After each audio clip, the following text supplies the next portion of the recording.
This takes a lot of work. We have a lot of volunteers here tonight, and if you guys could stand up, the volunteers, we want to recognize you, because you guys are awesome. It would not happen without these folks. I think I'm dancing out by accident. So we will move towards recognizing our sponsors shortly. As you can see, we have some amazing sponsors. Fat Ducks, Linda, you are an associate, Susan, of Fat Ducks, so that was very nice of them to sponsor. Lynda.com, we're so excited they're here tonight, and they'll be giving away some things later. Tech Jobs LA, that's Noel Saw. He helped pay or make arrangements for the chairs. We needed 175 more chairs, and both Dan and Noel helped get that done for us. Usertesting.com, Vitamin T, Vitamin T's here, and Right Scale in Santa Barbara is connected to us right now. This is a joint effort, and the first time we've ever done it, so keep your fingers crossed. Then we'll talk about community announcements. We'll open up the floor if you guys have jobs, things like that you want to talk about, events coming up, maybe we don't know about, you can mention them then. Then we'll move to the most important part, Susan. And we're going to do a Q&A with Barbara, Santa Barbara, and they are working on that. So, and then the book signing at the end. There's going to be a book drawing. Susan has been so kind to give us 5 signed copies of her books. And we have some other giveaways too happening at that time. And then we'll move next door to Bodega and break down the space. Yeah, okay. Do we want to open it to the floor? These are hashtags, you guys. They're also posted on the Meetup site, so you can get them. But please do tweet. Do Stuff and LAUX. We can follow those. And they'll show up over here. And there's Susan, yay! So she will be speaking to us later. And this is her latest book, the one we'll do the drawing for. Lynda.com is giving away 2 premium memberships for 1 month. One will go to Santa Barbara, and one will go to somebody here. Bodega's next door. And then we couldn't do it without our volunteers. We had people setting up the event space, people at the welcome desk, taking photos, doing social media, live tweeting today, video services, Google Hangout unicorns. That would be Jason. And also our counterpart in Santa Barbara. And now for sponsor announcements. So would Vitamin T like to come up and talk, and also Lynda.com? If you want to.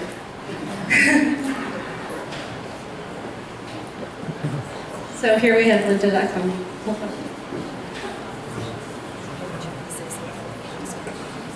Hi, my name is Lisa Hathaway. I am a recruiter with Lynda.com, and we were very happy to be able to sponsor the event tonight.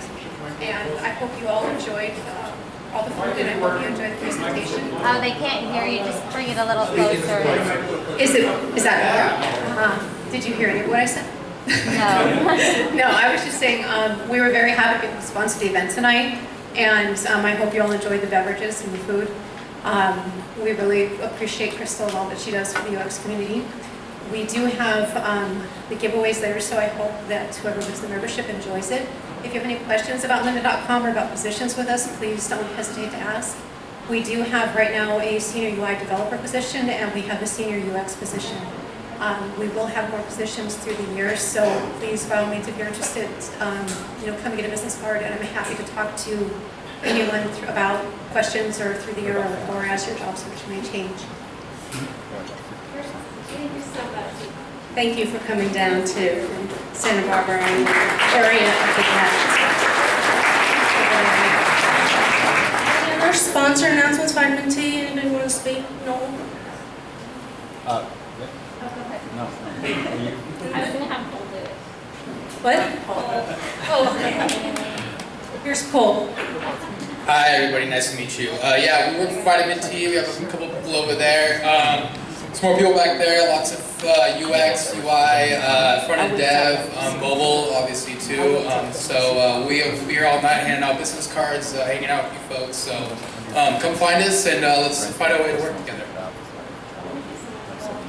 And also, I see a number of people standing. We have empty chairs throughout the space. So if you guys who are kind of in between those open seats would let people come in, that would be great. You don't have to stand throughout the whole event. Cross Campus, one of our most important sponsors. We wouldn't be the size we are today without them.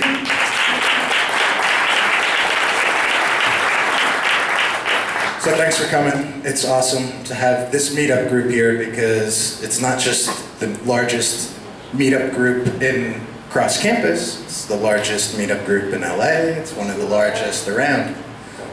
So it's great to have you guys come out and participate. Real quick, show of hands, how many people have been here before? Awesome. Awesome. So for those of you that haven't, and I'll be really quick, Cross Campus is a collaborative workspace. It's a place to help people who build things that try to get people to do stuff, new stuff, innovative stuff. I'm a serial entrepreneur. I've gone through this process successfully, unsuccessfully, and hopefully built an environment that helps support you in your endeavors. If it's something that sounds interesting to you, grab myself, grab my associate Blair, Simona in the back. We'd be happy to tell you more, show you around, welcome you in for a day so you can work out of the space and see what it's like yourself. Thanks for coming. Thanks so much, Dan. It's been a real true supporter of our group and our growth. Fat Ducks, again, big sponsor. We're very grateful to be working with them. Lynda.com. We have a video here that we have to download to play. So maybe we'll do that a little bit later. Want to do it later? Yeah. Can you do it Right now? Yeah. Okay. You know how. Maybe not. Let's do it. Okay, okay. We'll get back to that. And then they provided food and beverages and 2 premium 1-month memberships. One will go to Santa Barbara, one here in LA. And they are currently looking for positions. We will send out these job descriptions to you later, so you don't have to take photos of the slide or anything like that. But they are hiring, and we would love to help them out. And then Tech Jobs LA, that's something that Noel puts on. And the last Tech Jobs LA had free mobile workshops with these wonderful folks here. If you are looking, I think he's putting on another event in the fall, and they're great. Even if you're not looking, you can come to the mobile workshops. They're all free. Usertesting.com, they're so kindly have given us a free web or mobile usability test for everybody here, and this code will also be shared. To do a mobile usability test, I think is awesome. So, and the code is really cute. Do stuff. So, and they also provided food and beverages for us. Vitamin T spoke just a moment ago. We're very excited to be partnering with them again. And Right Scale is supporting our friends in Santa Barbara and have sponsored the venue and food there. And then, are there any announcements that you guys would like to make to the community? Any events, any job openings, anything like that? Oh, okay. Oh, Christian, yay! Hi, Christian. Good. Hello, my name is Christian Sosuans. I work for Hodlook in downtown LA. We are looking for 2 user experience designers, a senior and mid-level, some mixed within there. People who are into fashion, into have experience with mobile. If you're interested, come talk to me. And that's it. Next, you want to come up here? Okay, Adam? Yeah. Oh, sorry. For the other folks who might have something to say, you want to come up here? Yeah, hey everyone, Adam Bell from LA Adobe. Just so you know, we have our next meeting happening 1 week from tonight in West LA at the Capital 1360 Cafe. It'll be a very interesting night. If you did not get a chance to attend the Adobe Max conference here in LA a few months ago, we're going to have one of the presenters who was actually at the conference. Yes, you wanted to spend $1,500 to see him. Dylan Restover has actually done graphic design work for Time Magazine and some other major publications. He actually did a session at Max on graphic design social media for graphic designers. Different type of presentation than you normally get to see at a design type conference. So if you're into social media or you're into design, that's a great thing to see. We're also going to have Sam Jolly from Sony Pictures Interactive to show off how they're still using Flash. Yes, I said Flash, okay? I said Flash. They still use it. In fact, they just use it on the Smurfs website. So if you go on the Smurfs website, yeah, that's Flash you're seeing, not HTML5. So they're still relevant out there, really. And that'll be 1 week from tonight, same time, 7 o'clock, Capital 1360 on Santa Monica Boulevard, basically right next to the Tesla dealership in the 405. And if you need more information, just see the guy wearing the logo t-shirt. What day is that? 1 week from tonight, what's it, 22nd? Thursday, so it'll be next Thursday. 22nd. Anybody else? Any announcements? Oh, Hillary. So, a lot of you probably know what I'm going to say. If you are new to the field of UX, and there are 400 people who here, some of you statistically are probably new to the field, you might want to learn more about it. And if you want to learn more about it, you are in luck because in the fall, we're going to be starting up again our program at Cal State Fullerton. It's a 7-course certificate program. It takes about 6 months. It's on Saturdays, so it's good for people who are working, less good for people who have kids at home, but the great thing is that you can do that in concert with your other activities. I think it's a great program. I've been really impressed by how many of my students get jobs, get new jobs, get better jobs after they go through the program. So if you're interested, come find me, or I can point you to quite a few former students if you want to know more from their point of view. Thank you. Thank you, Hillary. Any other announcements? I'll get one more here. I think this will be our last one. Hi guys, I'm from Beachbody, the company creator of P90X and Insanity. Please don't judge me by my appearance, but yes, we do have a lot of openings. We have openings for front-end developers, UX engineers, and Java developers. So please visit careers.beachbody.com and or find me, and then we can go from there. Thank you guys. Okay, Susan will be our last one. Hi, I'm Susan, and I'm representing the User Experience Professional Association in the LA chapter. We have an event on September 10th, and it's going to be at WeWork, and it's on globalization. We have Kelly Gatto from San Francisco coming down. She's going to be talking about her gestures. She did international study on gestures, and we also have another person, Texton, who is very renowned in the globalization space. So if you're interested in that, please come out and see us. When is the event? Great. When? 10th? September 10th. September 10th. Admission fee? 0. Okay, You have to pay for parking. that's fine. What's in Hollywood? It's UXPA LA for Los Angeles. Yes, you can get details at our Meetup page. Yeah. And just one quick announcement, we just launched a community calendar of UX events. This hopefully will contain all of the UX events, classes at Cal State Fullerton, UCLA, all of those kinds of places in one place. And you are able to submit an event. So right now it happens to be hosted on my site. Maybe that'll move. We're working iteratively. So actually the event that they just mentioned, is part of it is already in the calendar.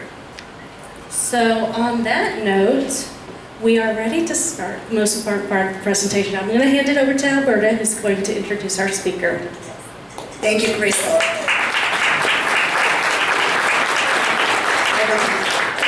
Okay, first of all, before I introduce Susan, two things. I'm gonna ask all the people who are sitting next to an empty seat to stand up, please. Yeah. If you have an empty seat next to you, please stand up. Okay, please, if you could go and fill those empty seats, because we don't want the fire marshal to come in and shut the place down because people are in the passageways. That would be phenomenal.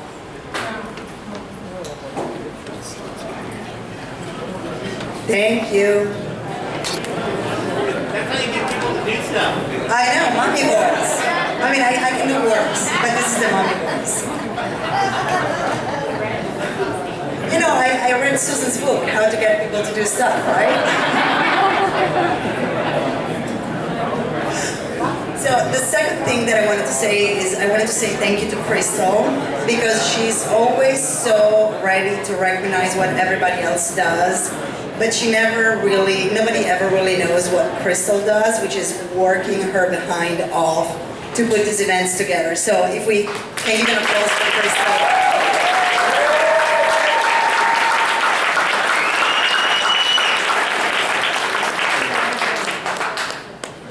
And now, I mean, I'm at a chance of squealing because Dr. Susan Weinschenk is my hero. I mean, when I grow up, I really want to be her. I got to know her through her website. It was one tip a day on it was what makes them click. It was this phenomenal thing, and when the 100 things were over, I was seriously bummed. But Susan, who most of you know, I expect all of you to know them, has a Ph.D. in psychology. She's an author, she's a consultant, she's a speaker, and she has written several books. Her latest book is right here, How to Get People to Do Stuff, and I gave you a little demonstration. The seats are filled, and her clients are awesome. Now, Susan, I would ask you to tell Zappos, who is one of your clients, to please tell them to give me free shoes for life. That would be phenomenal. But she has really big clients that she works for. But the thing that's more interesting, when we think in terms of psychology, we think about psychologists that listen to what we say and tell us why we're doing that. Susan takes psychology a little further, and she studies the brain and behavior to predict how how people will act. And this is something that, we apply to our job, we apply to UX, we apply to IA, but you can apply to everything. You see, I made a room sit down. So I want to welcome Dr. Susan Weinschenk and to Cross Campus and to the LA UX Meetup and Santa Barbara Meetup and UX Book Club. And here's to you.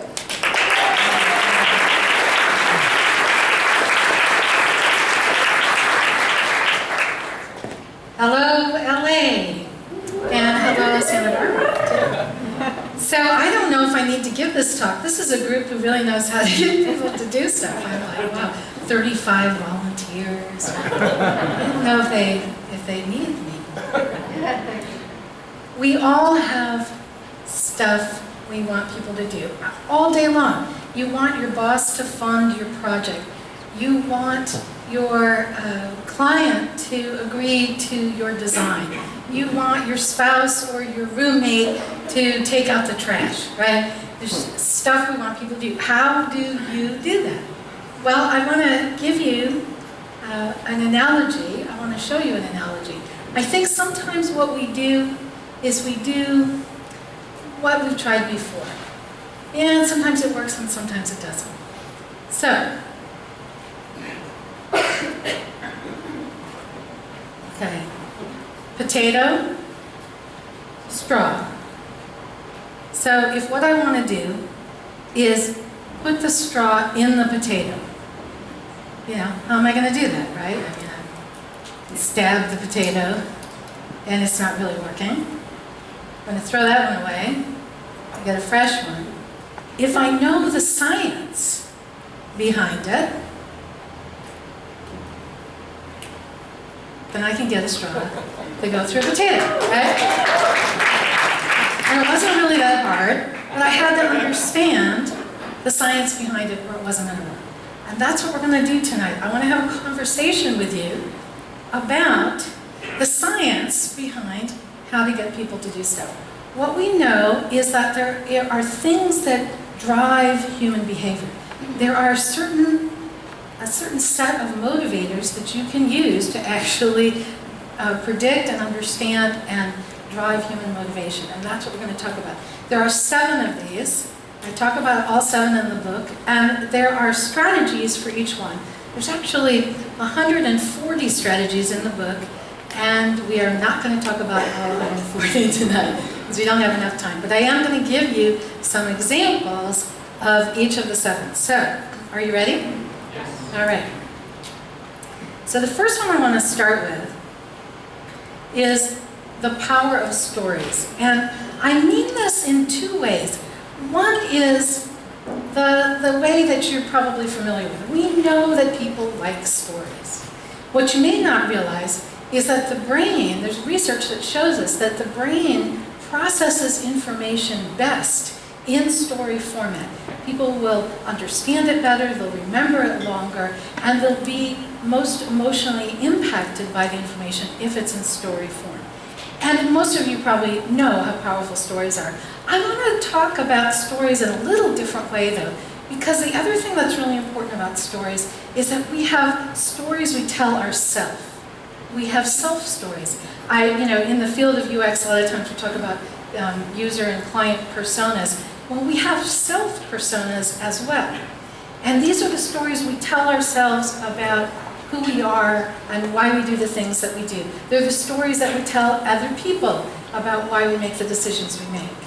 And what's interesting is the research is showing us that if you can get someone to change their self-story just a little bit, you have the potential to make huge behavior changes in that person. So let me give you an example. For many years, I was a PC person, right? You have PC people and you have Apple people, right? Long, long time. I'm a PC person. I'm not one of those arty Apple people. No. I'm a geek. I'm a PC person. I purposely did not own any Apple products. I purposely kind of didn't even look at any Apple products, right? Not what I wanted to do. So, my husband walked into my home office not too long ago, and he looked at me and he just stopped and he paused and he looked and he said, "Okay, this is interesting." I said, "What?" He said, "Well, you're sitting in your chair there, you seem to be listening to your iPod Nano, and you're talking on the iPhone, and you have your iPad next to you, and you have something on your Apple TV. What the heck is going on?" And I realized he was right. And here's what happened. It started with an old iPod, okay? The first ones that came out. And my kids had iPods, and I thought, well, that's kind of cool. I can use it when I get some exercise. I'm going to get an iPod, but then the little voice, it's made by Apple. It's like, well, but it's not a computer. It's just a device for listening to music. It won't hurt me. Little did I know. Right? So I bought the iPod. I like the iPod. That was what I call a crack in the self-persona. I had actually just done something that didn't fit my self-story. It was just a little thing though. But unconsciously that starts to work. Now what happens is we like to be consistent. We don't like our self-stories to not fit our behavior. So now I had an inconsistency, and that was going to work on me, and it did. So what happened next, of course, it came time to get a new phone. Well, maybe I'll check out the iPhone. Right? I got an iPhone.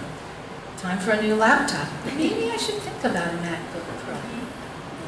And it just went on and on and on and on, right? I mean, now I have the little dongles all over the place, right? I buy anything they make. The ThinkPad is on the very high shelf. Right? And this is how these behavior changes happen. So if you need to get people to do stuff, think about one small, tiny action that you can get them to take that won't seem different or threatening at all, but it will create that crack in their self-persona and their self-story. And over time, then you can ask for the next thing, and the next thing, and the next thing, and you can actually have some large behavior changes. By the way, if you like this idea, there's a wonderful book called Redirect by Timothy Wilson, Redirect, which is all the research on this. All right, so that's the power of stories. Oh, I forgot to mention, yeah, the desktop, the big computers at the house too. All right, next I want to talk about number 2 of the 7. It's called Tricks of the Mind. And I don't know if any of you have read Daniel Kahneman's book, Thinking Fast and Slow. Has anyone read that book? It's a really great book. And he brings up this amazing idea in the book called System 1 and System 2 thinking. And let me give you an example. So if I show you this, and I ask you to multiply those 2 numbers in your head. Go ahead, try and do this, not with paper and pen. Try and multiply those 2 numbers in your head. Okay, we have a wise guy here who came up with the answer right away. The rest of us are thinking hard about it, okay? That's an example of what he calls System 2 thinking. You got to concentrate. You have to think about it. It has a lot of effort involved, right? As opposed to this, if I show you this picture, and I say, what's this a picture of and what's going on? What would you say? He's a little boy and he looks sad, right? That's an example of System 1 thinking. It was really quick. I mean, did you have to work hard to come up with an answer? No, not at all. System 1 thinking is quick, intuitive, effortless.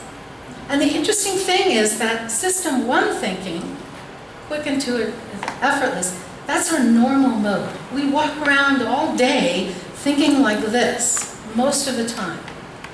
And because of that, there's some interesting things that happen. I want to share some of these with you. First of all, I want to share with you that, and for whoever's running our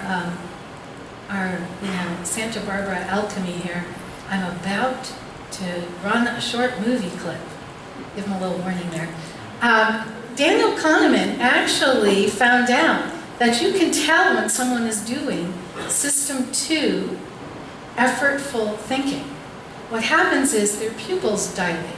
So I'm going to run this video, and I want you to, it's subtle, so you got to really look for it. I'm going to run this video, and I'm asking some questions in the background, and I'm a little hard to hear, so I wrote the questions out so you could see. You'll be able to hear her as she answers. And then watch her eyes. First I ask a question that's pretty easy. It's not effortful, it's not System 2. And then I ask a question that's harder, and then you'll be able to see the pupils dilate a little. And then I ask her a question, again, that's easy. So let's see what happens. So tell us about one of your favorite TV shows. Lost is my favorite TV show. That's from a couple of years ago. Yeah, ABC. Okay. And why do you like it? Because it's amazing. Because it is completely cohesive, like through the entire season. Okay, I have another question for you now. Different question. I'd like you to name as many capitals of states as you can remember. Name the capital and name the state it goes with. I don't know a lot of capitals. Okay. Madison, Wisconsin. Springfield, Illinois. Juneau, Alaska. What's that place in New York? Albany. Newark? Is that New Jersey?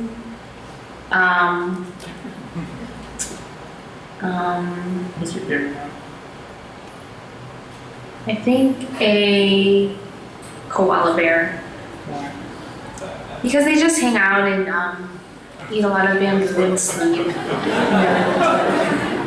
Okay, so one thing, by the way, I don't know if you noticed, but when she got to the end of the capitals, her pupils started to constrict.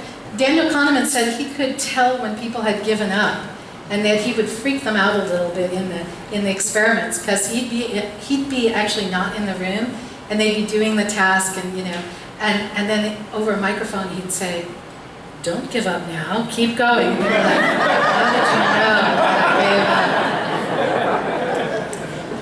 So that's just something interesting. By the way, you have to be a little careful with that because your pupils will also dilate when you're attracted to someone. So, you know, you gotta, maybe they're not thinking that but hard, maybe they're just into you, right? Okay. Next, I want to mention, as we go through some more of these tricks of the mind, that most mental processing is actually, all this stuff we're talking about, it's happening unconsciously. I mean, I think some of the most exciting work in psychology has been in the last 10 years as we have realized that most stuff that you're thinking about, most decisions you're making all day, every day, is going on unconsciously, which is actually kind of weird, because it means, you know, you don't even know what's going on. Right? You know, nobody knows, it's all happening unconsciously. Here's some more of these experiments, and I want to talk about a thing that is something interesting that's actually a challenge for those of us who are in the field of UX or usability. Here's a puzzle problem Daniel Kahneman would give people. In a lake, there's a patch of lily pads. Every day the patch doubles in size. If it takes 48 days for the patch to cover the entire lake, how long would it take for the patch to cover half of the lake?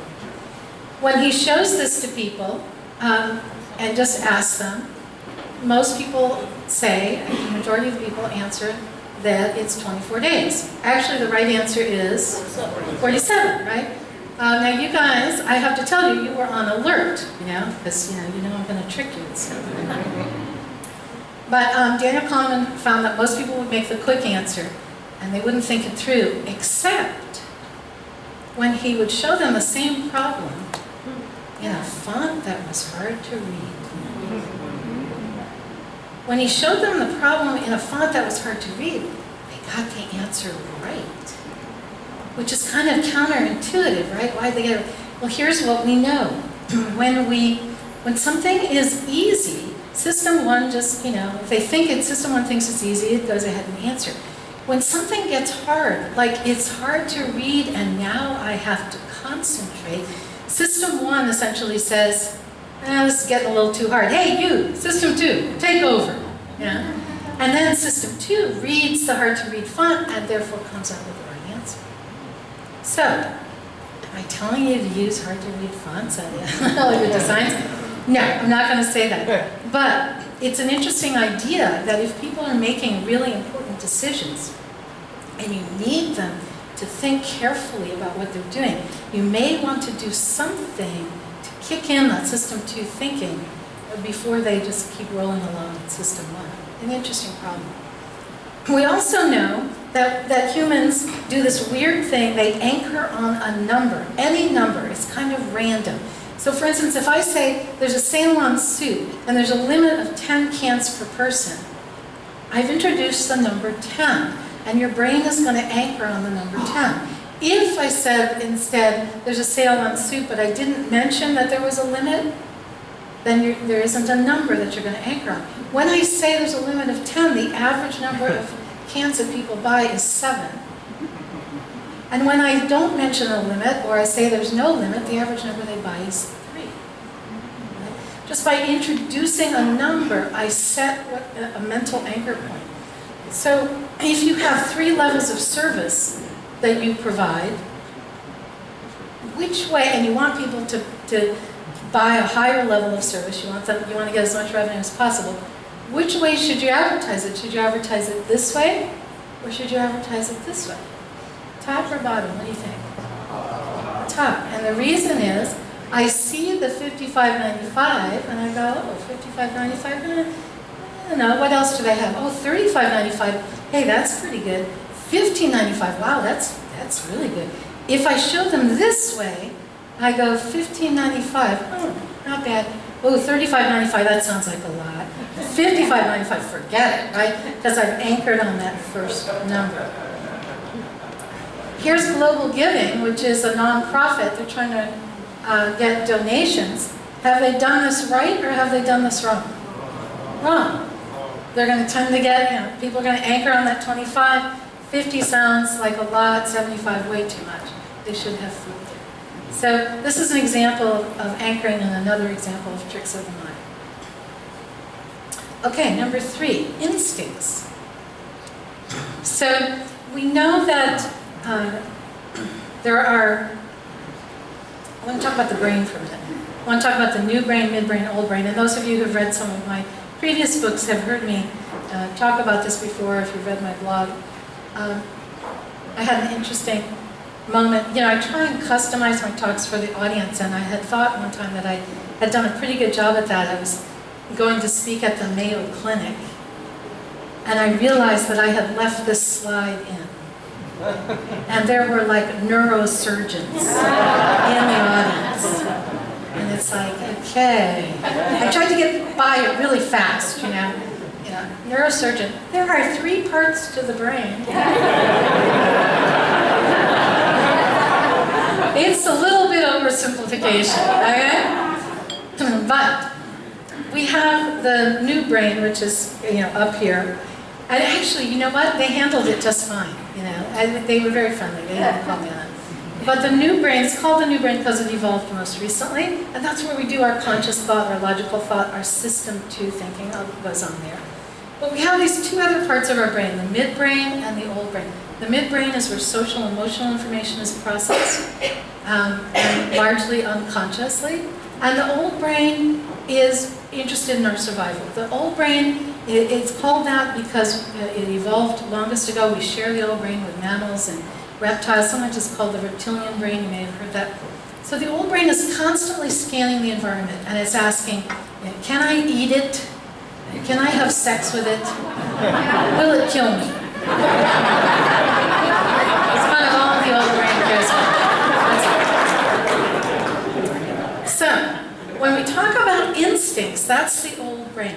So the old brain, you want to grab someone's attention, 3 things to do. You can show pictures or give food, right? Because the old brain goes, food, survival, yes, I need food.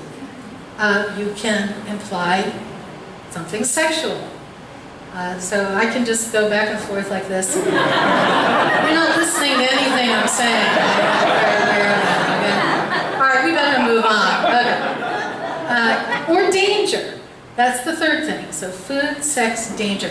That's going to grab our attention. That's going to get us to act. And with danger comes a whole host of things like fear, fear of losing. These are instincts, very, very powerful. If you use any of these in your messaging, in your photos, at a website, for instance, we know that it will grab attention. We know that we'll be able to influence people. There's also some subtle effects of this. So this is a study by Sheena Iyengar. It's called the Jam Study. And it's interesting. She set up tables at a grocery store. Sometimes she had 24 jars of jam, and sometimes she had 6 jars of jam. And she wanted to see 2 things. One, how many people would come by and taste the different flavors. And she found that when there were 24 jars of jam, 60% of the people stopped and tasted. When there were 6 jars of jam, only 40% of the people coming by would stop to taste. So 24 jars was better than 6, right? Well, some of you are going, no, I've heard this story before. Okay, you're right, it wasn't, because look at how many people actually purchased the jam. Okay? So 60% stopped, but only 3% of them purchased. Versus 40% stopping, but 30% purchasing. So here's what's going on. And there's the reference for that, Sheena Iyengar. We know that when we offer too many choices, people don't choose anything. This is an example of a museum site, and they have 71 different online exhibits you can go watch. This is 1 through 20. It's like, huh? What? Too many choices. But we also know that people like choices, right? How you guys, you do UX work, you have clients that you work with. Have you ever asked, said to them, well, okay, so we have to narrow down how much we're going to put on the homepage. So what are we going to put on the homepage? And what do they say? Everything. It's like, well, that won't be very effective. It's too much stuff. People won't be able to choose. Put everything on, right? Have you ever heard 7 plus or minus 2? That's the number of things we can deal with and remember. That's actually a myth. The true number is 3 to 4. Lots of research that shows that people can only remember 3 to 4 things at a time. And yet, everyone likes a lot of choices. And it's the old brain. It's your instinct that is causing that to happen. The old brain says choice is equal to control, and control means survival. So I want lots of choices so I can have lots of control. So that's something you have to, it's a continual fight with the clients. But sometimes, if you show them the stuff and you show them some of the research, you may be able to convince them. The other thing that's interesting here is that people are more motivated by the possibility of loss, the fear of loss, than they are by the possibility or anticipation of gain. Sounds a little counterintuitive, but it's true. And again, that's the old brain is afraid of losing. So this is then all about instinct. All right, number 4, carrots and sticks. And we have another one of our videos coming up here.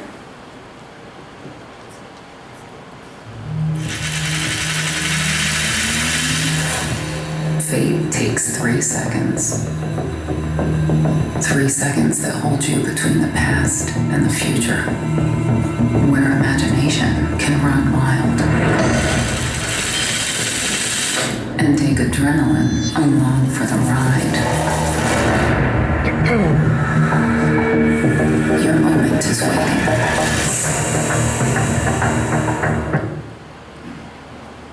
Do you see that pupil dilation? Which was not real, by the way. We were just in Las Vegas right before we came here. And Las Vegas knows about rewards, carrots and sticks. The casinos are masters at knowing when to reward you and how much to reward you and on what schedule. So for those of you who perhaps studied psychology in college, you might remember B.S. Skinner and operant conditioning and schedules of reinforcement. And in the book, I describe this all in great detail. I'm not going to describe it in a lot of detail here, but I want to mention that there is a science behind this. So if you use rewards to get people to do stuff, if you do this, we'll give you a reward. If you sign up for our cloud service and invite your friends and they sign up, then we'll give you, 250 gigabytes free space. I mean, that's a reward. If you're going to use rewards, you have to understand that the kind of behavior you get and whether they work depends on the science behind the schedule. When you are trying to get somebody to do something brand new that they've never done before, you have to reward them every time they do it. It's called a continuous reinforcement schedule, but only until you've established the behavior. And then you've got to back it off, because what gets the most consistent behavior is called a variable ratio schedule, which is what the casinos use. So when you push that button, on the slot machine, what happens is that sometimes you win and sometimes you don't, and you don't know when it's going to be, when you're going to win and when you're not going to. That variable ratio schedule gets the most number of button presses. So the way rewards work is, there's a behavior you want, like I want my kid to get A's on their report card, and then there's the reinforcement. I'll give him or her $5, and then the idea is you'll get more of that behavior. And then, casinos do the same thing. You can do the same. You want your colleagues to turn their reports in on time. When they do, you praise them, and then you'll get more reports on time. So it does work, but it's probably one of the less powerful of the techniques I've been talking about, and some of the ones I'm about to talk about before we're all done. So I would suggest to you, if you're thinking about rewarding your clients for doing this or doing that, I would suggest that not be your first idea. Use some of these other things we're talking about, the power of stories, instincts, and some of the ones I'm about to talk about later. And rewards definitely work, but some of these other things are much more powerful. I do also want to mention that rewards, which is the carrot part, is really different from punishment. And one of the least effective things that you can do is punish someone. Think about this for a minute. With operant conditioning, there's a behavior I want more of, I give you a reward and I get more of it. Punishment is the opposite. There's a behavior I want less of, right? And so I give you something you don't want in the hopes that you'll do that behavior less. Doesn't work very well. Probably one of the least effective things that you can do is use punishment. And that counts for your kids, your dogs, your cats, your spouse, everything else. All right. So a little bit about carrots and sticks, a lot more than that. We're going to do this one next, but actually before we do this one, I need 7 brave souls to come up here on the stage with me. And it won't hurt, and it's actually kind of fun. So we have 1, I need at least 7. Come on up. We got 2, we got 3, we got 4, we got 5. Whoa, don't hurt yourself. Oh, all right. All right, good. This is great. Yeah, if they get a hand, come on up. Yeah, you can come. All right. So guys, what I want you to do, over here on the table, so just give us a moment. Okay, over here on the table, I have lots of noise-making things, okay? I have like drum things. These are kind of interesting because, you know, they make big noise. There's even little one, there's a cowbell and a stick. Go ahead, there's shakers. So come over here and pick a noisemaker. Go ahead. There's something, enough there for everyone.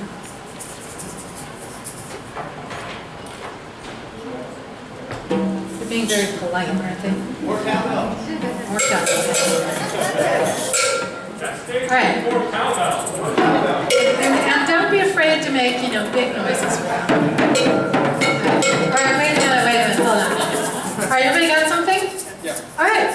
What I want you guys to do is drum. Go ahead, go for it.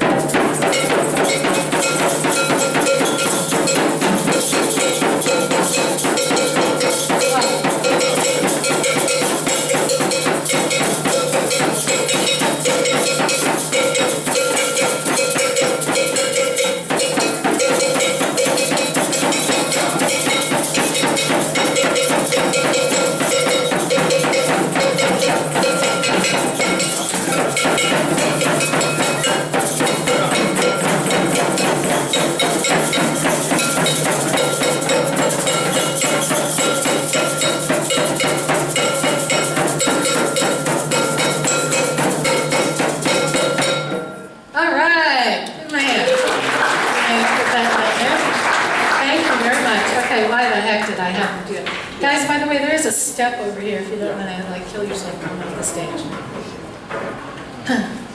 So, what did you notice? You're done. You're done. You did great.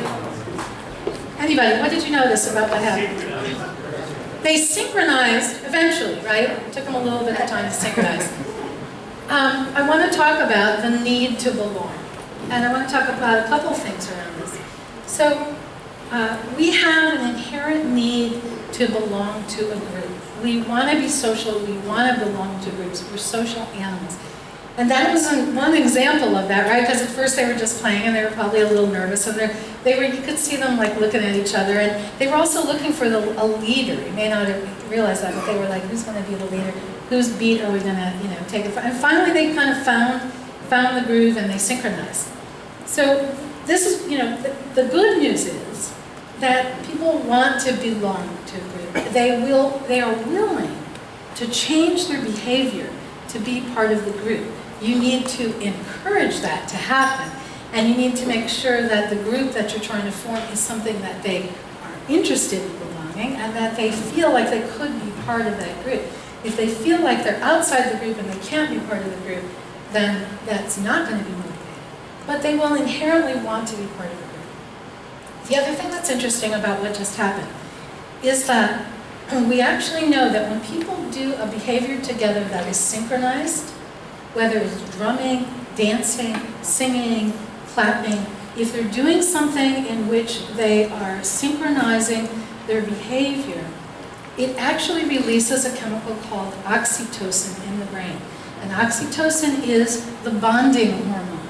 And it will actually bond the group. So we expect to see that group like standing over there all together now. After the time. Not really. But it will bond the group. So if you want to bond a group, see if you can have them do something together synchronously. That will bond the group. It's one reason, by the way, why it's sometimes harder to bond a remote team because there's very little opportunity to sync together. Syncing is so strong that if you put someone in a room, there's some research where they would put, experiment, come in the room, we're gonna take you in for an experiment, have a seat here. And in the room would be someone on a treadmill working out, who was part of the experiment, of course. And the experimenter would say to the person sitting, oh, you and Joe, you guys have the same birth date. And they'd meet and shake hands, and then Joe would go back to on the treadmill. If the experimenter told the person that they had the same birth date, then the person sitting in the chair, their heart rate would start to go up and meet the heart rate of the guy on the treadmill. Okay? That's how much we just have this inherent need to bond together, to be like each other. So you can use this to get people to do stuff. Some of it is strong, some of it is quite nuanced. This is from the University of Wisconsin. They're doing some kind of alligator or cheer or something like that. There are, I don't know if you can see them, there are thousands, tens of thousands of them doing the same thing synchronously. Oh, didn't want to go that fast. Let me just tell you some more about Gregory Walton, who did the treadmill. One thing he did was he would call people up the night before an election, and he would say, how likely is it that you're going to be a voter in tomorrow's election? Sometimes he would say, how likely is it that you're going to vote in the election? If he used the phrase, be a voter, those people were much more likely to go vote. In fact, 11% more likely to go vote. So what this is that there's, by using a noun instead of a verb, it makes people feel they're part of a group. So instead of having a button at the website that says donate now, what should it say? Be a donor. Instead of having a button that says join, it should say be a member. Right. So something even as subtle as that can change behavior. All right, we are up to, let's see, we are up to number 6 on habits. So we talked about B.F. Skinner, and I want to now make a plug for someone who came even before B.F. Skinner, which is Ivan Pavlov, the Russian, from the early 1900s. He's the one that did the work with dogs. Have you heard about this before? Stimulus response. So you show a dog some meat, and they salivate. And then what he found was that when he was actually studying digestion, by the way, nothing to do with psychology. But he found that if, when the worker came in to feed the dog the meat, they had a bell on the door, the bell would go off, and before too long, if the dog heard the bell, he would salivate, right. So the bell became the stimulus, and the response was salivating. Why the heck am I talking to you about dogs salivating, right? Because I want to talk about habits. So in the book, The Power of Habits by Charles Duhigg, which some of you maybe read, he talks about habits. And we have this idea that habits are hard to create, right, and hard to change. I mean, you've probably heard, in fact, in one of my books, I actually wrote about how it takes 60 days to change a habit. And this is the problem with writing books, because now I've learned that's not true. I've got to go back and change it. It doesn't. I mean, think about your day. You wake up in the day, a huge percentage of everything you do is habitual. Where you put your keys before you walk out of the door, the way you drive to work, how you brush your teeth, the order in which, do you brush your hair first or do you brush your teeth first? I mean, when you get to the office, what do? I read my email and I go get coffee and then I say hi to Jane.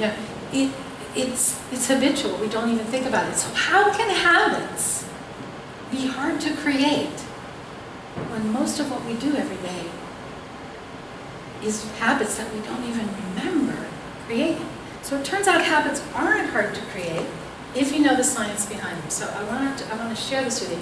And this actually comes from, I think the best place for this, I have the URL in a second, is BJ Fogg, called tinyhabits.com. I really encourage you to check out that website. It's amazing.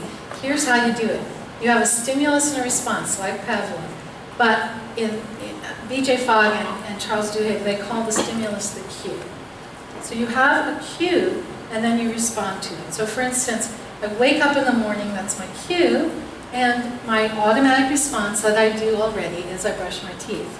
So if you want to create a new habit, pair that response, make that response become the new cue, and then pair up with the new behavior. So now I'm going to create a new habit when every time I brush my teeth, I'm going to take my vitamins.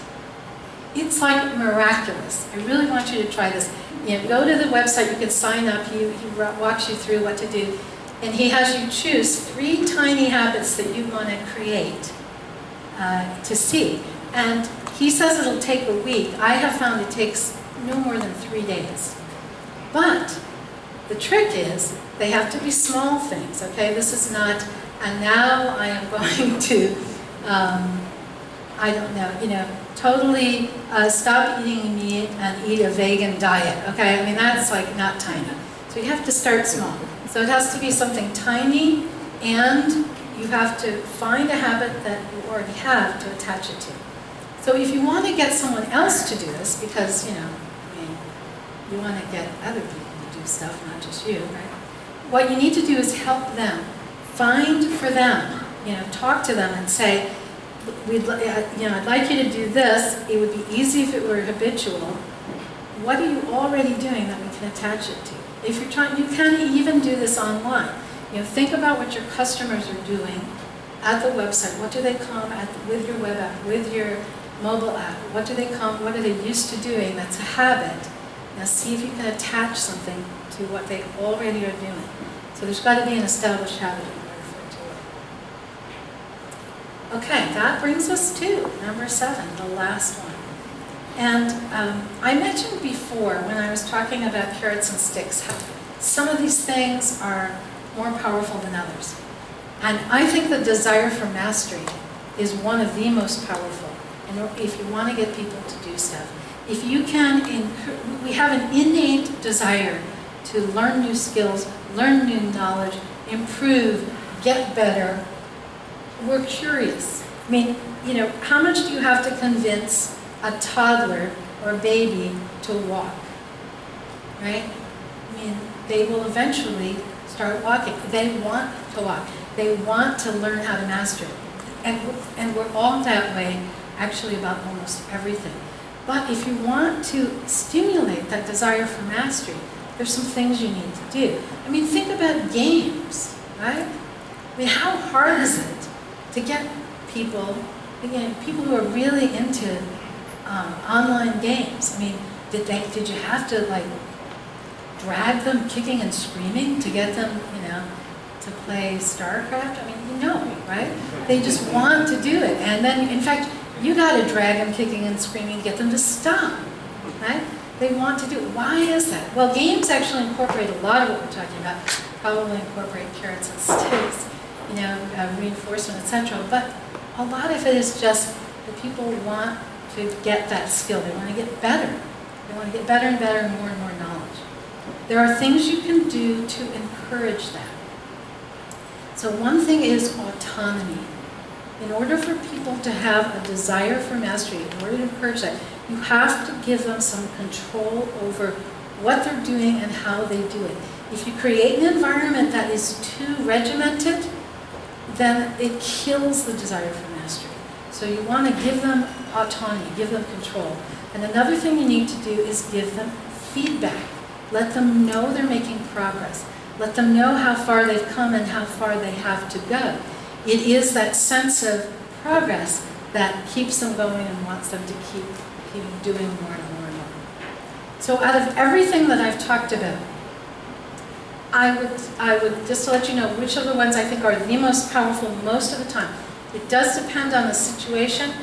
In the book, I have case studies, I have lots of examples, so you know when to use which one. But in general, the most powerful ones are the power of stories, tricks of the mind, instincts, the need to belong, and the desire for mastery.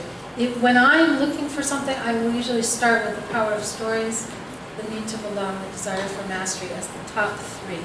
Those are the ones that, if I can apply those, I know they're going to be the most effective for getting behavior to change. So, we're almost done, and it's almost time for Q&A. So I hope you guys are thinking about questions that you might want to ask, and Santa Barbara as well. Before we finish, though, I like this quote by Dwight Eisenhower. Motivation is the art of getting people to do what you want them to do because they want to do it. So that's a great quote. For ideas about how to learn more, obviously I'm going to recommend that you read my book, and this is the book we've been talking about, and some of you I know are familiar with some of my other books as well. And I also want to mention about my courses that are at udemy.com. I've become a huge fan of online learning. I think that it really fuels the desire for mastery, and so I have jumped into those waters as well. So that's it, and I'm ready for any questions that you might have.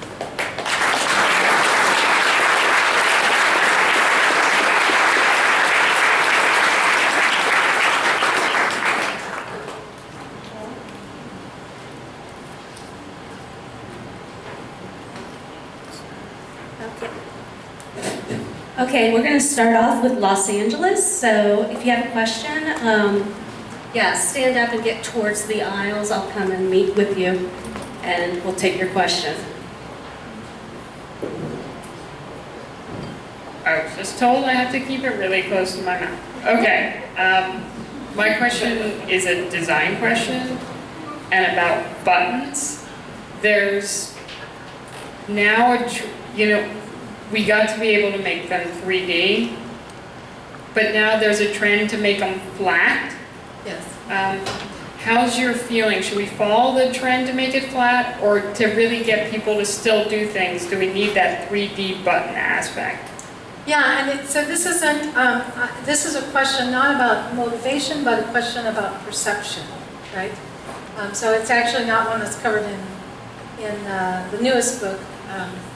But it is true that when a button is 3D, it gives the impression that you should push it in. And so there will be a slightly more tendency to push it. Having said that, people become, there are trends that come and go, right? I mean, we actually had a lot of flat design before. We didn't call it flat design, we just called it like bad design. Now it's like flat design. So just wait a while, and the 3D buttons probably will come back. From a human factors point of view, it would be better to have the 3 dimensions. But I know when I say that, then I come across as being not hip.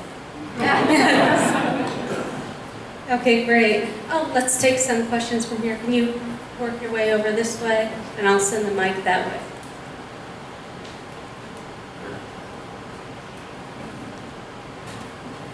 So you talked about getting people to change habits by changing habits. For example, you said if I want to take my vitamins and I want to make that more habitual, I should put it next to brushing my teeth, maybe.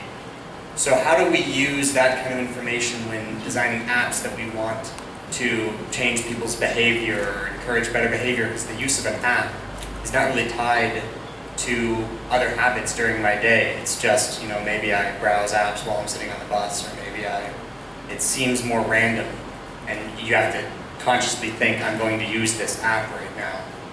So. Okay, well, I guess I would say that although it seems random, it's not really random. Because there are habits we have.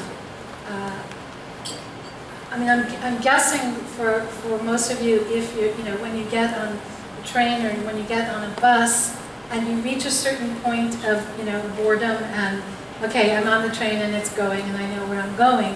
It is, I mean, you reach in and pull out the phone without even thinking about it, and you probably have one or two apps that you go to that are your I'm bored apps. Right? I'm bored, so I'm going to go see what's going on Facebook or Twitter, or etc. So, although it seems random, I think we do have these habits of when we use apps and how we use them. It's tricky, but you will want then somehow to tie the two together. So when you have, you know, for instance, if you were an app developer and you could tie your app to another app, so that's something I see in Facebook makes me then, right, to go check that other one out. I mean, that, right, because we know that people are checking their Facebook all the time. So we can attach to that, right, then we know. So it's tricky, and then you may not know, but it's certainly worth doing the research on, for the target audience I have. What other apps are they using? Well, what else are they doing with their phone? So that I can now make a connection to that and start to suggest to them that, oh, when you do this, oh, look, go do this, you know, check this other out as well. Great, thank you so much, Susan. We're going to take one from Santa Barbara. Santa Barbara, okay. We now have the voice of Santa Barbara. This question is from Jim. Do you have an example of a startup or internet company that has implemented any of the 7 techniques? Oh, yes, I do. It's a little problematic because, I mean this, okay, you guys are not going to believe me, but it's like I'm under a lot of NDAs, especially with startups. So they'd have to kill me, you know. So maybe, hopefully in a while, maybe I could even write about some of the ones that I've worked with. I was actually talking to one of my clients who is a startup, and his phrase was, "Oh, this is very manipulative, but in a good way." And I was like, "Oh, I don't know if I like this on the other hand." But I do. A lot of my clients are startups and small businesses, and yeah, they are very. I think because I mean, you know, it's a wonderful time for startups. There's also a lot of competition, and so I think they're very, at least the clients I'm working with, they're very savvy, and they want to do anything that they can do in order to encourage people. Okay, we'll take another one from Los Angeles.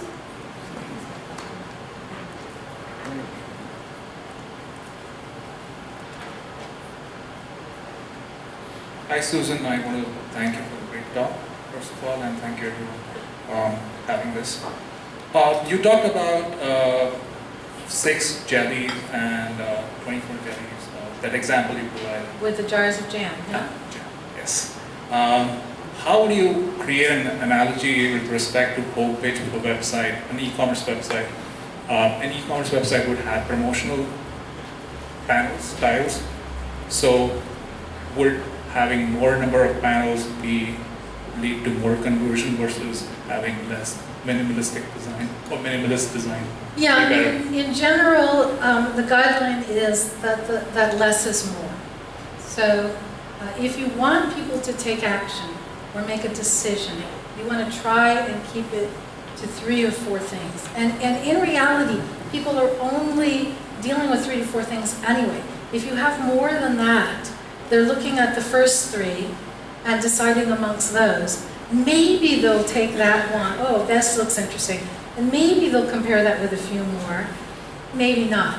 So, you know, although you think more is better, and although they might initially say, this is the other problem, of course, you know, in our field, what do? We do user testing, and we interview our customers, but then we have to realize that what they're telling us is not really the truth, right?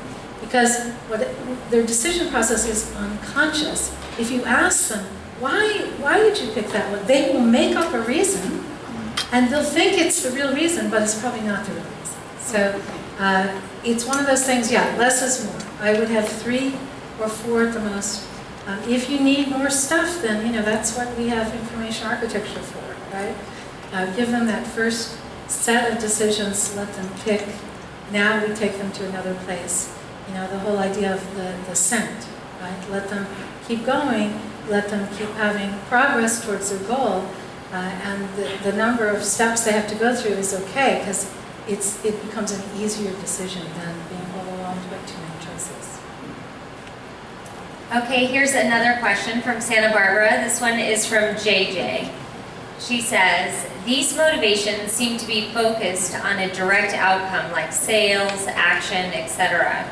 Any thoughts on how these factors might be considered in a software as a service product? Yeah, I mean, I do a lot of work with software as a service, and I think it all holds. I mean, basically, you have to decide. You know, there are these interaction moments, right? And sometimes I think we spend a lot of time thinking about the overall design and the color scheme and the layout and the navigation and the information architecture, and those things are really, really important. But we really need to focus on the moment. So there's going to be a moment when there's many moments when people are doing something and they want to do this, and you want them to do something as well, which might not be the same thing. And so what I ask people to do is, you know, you have to decide what's the most important thing you want people to do at this moment. What is it? And maybe it is buy something, or register, or sign up. Maybe it's just, you know, start the app, or use it, or enter, you know, today's data in, or whatever it is. What's the most important thing you want them to do? And then you have to make your design decisions and your motivation decisions around that one thing. What happens a lot is we don't agree and we don't know. And we design our pages and our apps and you know, so they'll be able to do this and this and this and this, but we haven't focused on right at this moment, what do we want them to do and what's the best way to get them to do that? Great, thank you so much. Los Angeles, anybody? Okay, some hands in the back.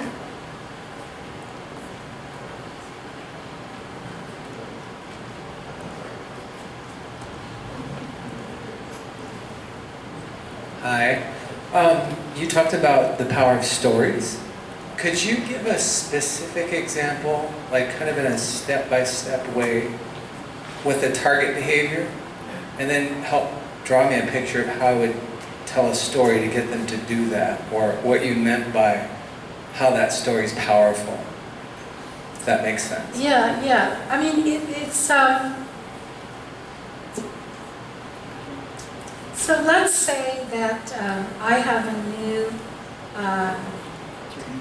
new software as service. We'll use that as an example, and I want people to sign up, and I can give them lots of information about it, or what I can do is I can craft a story that of a person who has a need and a desire, and I can tell that story of how they would or did use this particular software service to accomplish what they needed to do. And by telling that story and showing how the person has a problem, and then they find out about this service that they can use, and then they try the service, and here's what the service did for them, and here's the result, right? I tell it as a story. I am now, you know, that's going to be really powerful. I'm going to communicate the same information as if I said, here are the features and benefits of what our stuff is going to do for you. And I'm going to communicate it in a much more powerful way. And because of things like mirror neurons and the fact that people imitate what other people do, and all these other psychological reasons, it's going to be much more likely that the person reading that story, or even better yet, watching a video of that story, is going to say, oh, that looks good, that resonates with me, I want to be like that character in the story. Did that help? Yeah, are there key things inside of a quick story? Usually it's like 4 Yeah, I mean, seconds, you know, right? in order for a story to be effective, right, it needs to have a character, right? It needs to have a character that the person listening to the story can resonate with. There needs to be a problem, you know, a trial, a problem, and then there needs to be a solution, right? And we need to see the hero, the character, you know, rising above it all and having this wonderful solution. So yeah, there's a whole arc to the story, and you know, if you've just this is kind of you know, basic kind of storytelling plots. Nancy Duarte in her book Resonate does a wonderful job of kind of talking about there are themes, you know, there's the hero's journey, right? I mean, there's kind of basic stories that are out there that, you know, every Hollywood movie, right, is made out of one of the basic stories. So if you just kind of check out what's the basic kind of stories, that would give you a good idea of how to follow that arc. But basically it's a character, and the character has a problem, and the problem gets solved, and the character's happy. Thank you so much, Susan. And we'll take one more from Los Angeles. Hi, I would like to get your opinion on, there's a new tendency to create long scrolling pages versus when users do a lot of clicks, because we think that the more clicks, the more user commits to your thing, right? So could you please tell me what you think? Yeah, this is like the flat buttons versus the 3D buttons, right? So this is, there have been some hot debates in my office around this very topic. So first let me state that from a research point of view, from a human factors, performance, perception point of view, there really isn't anything wrong with clicks, guys. Clicks are not a problem. We talk about motor loads, visual loads, and cognitive loads. So when someone clicks, you're making them do a motor task. And motor tasks are not particularly hard for humans to do. Visual tasks are a little harder, and cognitive thinking memory tasks, those are the hardest, right? That's system 2 thinking. So we don't want to make people think too much if we're trying to make it easy. But, you know, click, you know, that's usually not a problem. Scrolling, you know, horizontal scrolling, still a no-no, okay? That's been bad for a long time, and that's still bad. Yeah, that's not particularly comfortable. Not as bad as it used to be, but still not good. Vertical scrolling, you know, people will vertical scroll. Is it better for them to not have to vertical scroll? Yes. Is it better to have them push a button, then vertical scroll? So the research on this is not clear, especially with now our tablets, right, where we're using, you know, literally using our fingers. So we're not using the mouse necessarily to scroll. Scrolling and moving around with the fingers is pretty easy to do. And so we decided at our website to try it out. So any of you who have come to our website in the last couple of months may have noticed that we have one very long scrolling page. And that's the whole website. So we're experimenting with it. And I don't know, if people don't like it, you know, I'm sure we haven't seen our analytics change drastically, like everybody's abandoning as soon as they get there. So I think it's working out okay. But, you know, it's one of those design trends. I'm experimenting with it. I don't think there's definitive research that would say don't do it. But, you know, there's always the fold, right? It's always better when it's above the fold. Here's another question from Santa Barbara. This one is from Courtney, and it's about global giving. So she's asking, do people think differently when they're making a purchase versus donating? You mean because we saw on that global giving site, and we had the $25, $50, $75. Well, I'm sure that people do think, you know, they have different feelings and motivations when they're thinking about donating versus buying. But that idea of anchoring on a number, it does not matter. It doesn't matter if you're donating, it doesn't matter if you're buying. It's still going to be an anchor, you're still going to react the same way. Okay, and I think we might have time for one more. One more, Okay. So the next question is from Josh, and he is saying with regards to the techniques that you shared, the 7 drivers of motivation, how do you draw a line between ethical and unethical usage? I was wondering when we were going to get this question. I always get this question. It's such an important question, actually, that I address it in the first chapter of the book. And I don't have any good answer. Now, but let me talk about it. So, it's an interesting question, right? What is, like my client who said, oh, this is really manipulative, but in a good way, right? So is that okay or is that not okay? And where's that line? And I don't have a definite answer for you, but I have some ideas about it. So first of all, there is a line between encouraging people to do what you want them to do and committing fraud. Okay? I've done some work for the FTC as an expert witness for internet scammers who are out there and they are successfully bilking people out of, just normal everyday people out of millions and millions and millions and millions of dollars because they are purposely doing things at their website so that someone does not understand what's going on, is signing something they don't mean to sign, doesn't realize what they've just agreed to, okay? And in my book, that's not okay. That's not ethical. That's not trying to get people to do stuff or trying to motivate people to take an action. That's just trying to scam them. And so in my head, there's a line, and I know where that line is.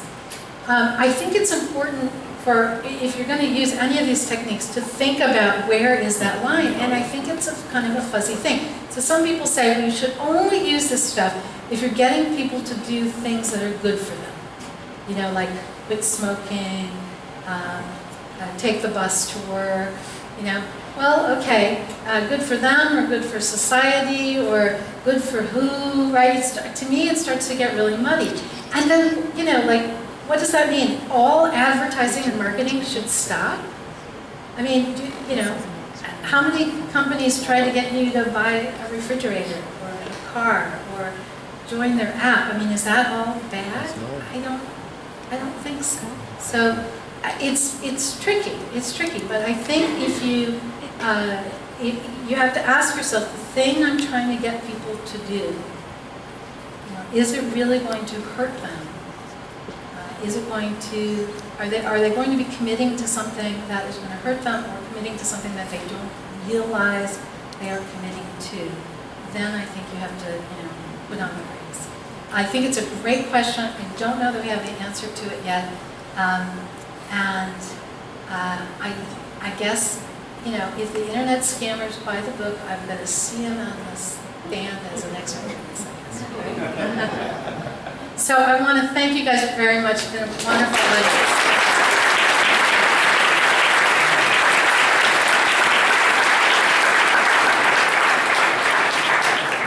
Thank you so much, Susan and Santa Barbara, for joining us.